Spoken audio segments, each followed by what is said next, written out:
రోడ్ల పైనకి వచ్చినారు. స్వచ్ఛందంగా కర్షకులందరూ కూడా బయటికి వచ్చి మాకు అన్యాయం జరిగింది, అర్హత ఉన్న రుణమాఫీ కాలేని చెప్పి తిట్టుకుంటూ బయటకు వచ్చినారు. ఈ క్రమంలో బాధ్యత గల ప్రతిపక్ష పార్టీగా మా పైన ఉన్నది ఈరోజు అడిగినాం, అయ్యా మరి నువ్వు ఏకకాలం రుణమాఫీ చేస్తాను ఎక్కడ పోయింది, మరి ఆగస్ట్ 15 కూడా దగ్గరకు వస్తామంటే నేను ఆగస్ట్ 15కి అమెరికా పోతున్నా, 2వ తారీఖున 13వ తారీఖున వస్తా, వచ్చిన తర్వాత ఈ ఆగస్టు వరకు చివరి వరకు చేస్తా అని చెప్పి మాట తప్పిన ముఖ్యమంత్రి రేవంత్ రెడ్డి గారు మీరే ఆగస్ట్ 15 డెడ్ లైన్ పెడతారు, మీరే మళ్ళా కాలయాపన చేస్తారు. ఈ రకంగా ఆగస్ట్ 15 డెడ్ లైన్ డిసెంబర్ 9వ తారీఖున పెట్టింది మీరే, ఆగస్ట్ 15 పెట్టింది మీరే. మీరు పెట్టిన దానికి మేము అడిగితే ప్రతిపక్షాలని ఈరోజు ఎండగట్టే ప్రయత్నం చేస్తాను. రాజకీయాలు ఇది రాజకీయాలు వద్దాయా, రైతులు మంచిగా ఉండాలా అని చెప్పి మేము మంచి ఒక నిర్మాణమైన పాత్ర పోషిస్తూ వాళ్ళకి సలహాలు ఇచ్చే ప్రయత్నం చేస్తూ ఉంటే తీసుకునేటువంటి వారి పరిస్థితులు లేరంటే చాలా క్లియర్గా అడిగినాం. ఈరోజు కూడా అడుగుతున్నాం, 15వ తారీఖున మీరు రుణమాఫీ అయిపోతుందని చెప్పి మాట ఇచ్చినారు, 3 పర్యాలు పేపర్ యాడ్లు ఇచ్చుకున్నారు, 100 కోట్లు ఖర్చు పెట్టినారు.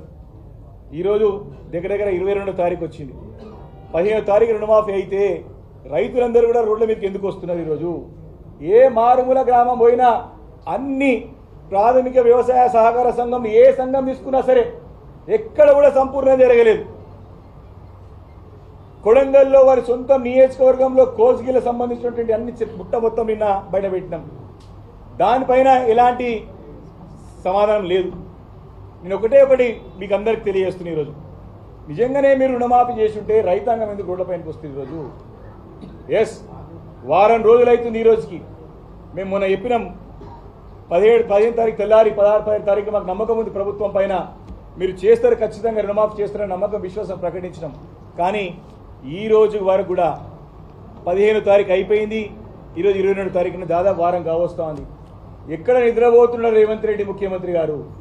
ఎందుకు దీనిపైన రైతులకు సమానం చెప్పలేకపోతా ఉన్నారు? ఎందుకు రైతులకు భరోసా చేయలేకపోతా ఉన్నారు? వారు ముఖం చాటేస్తూ వారి మంత్రులను బతి మాడుకుంటున్నాడు, కాళ్ళు గొప్పుతున్నాడు, 20 మాట్లాడిపోయి జరగదంపై వివరణ అయిపోయి చెప్పేసి వారు ఉప ముఖ్యమంత్రి గారు ఒక మాట మాట్లాడతారు, 3 మంత్రులు ఒక తీరు మాట్లాడతారు.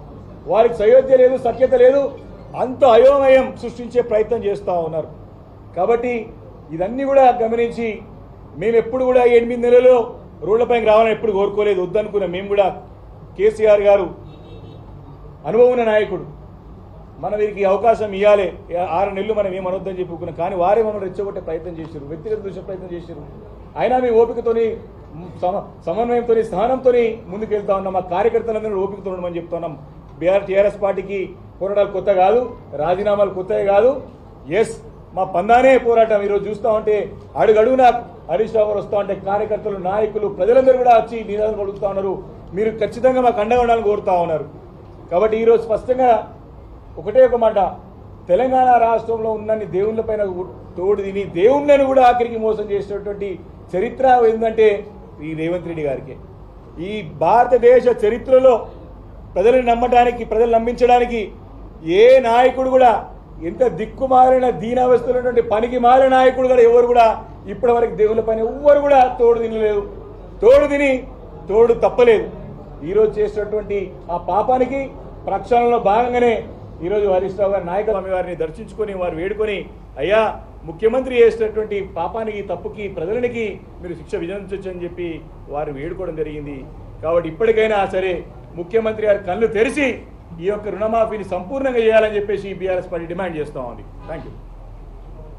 బాబు, ఎంత కొంతమంది మాట్లాడుతున్న బిడ్డ కొద్దిగా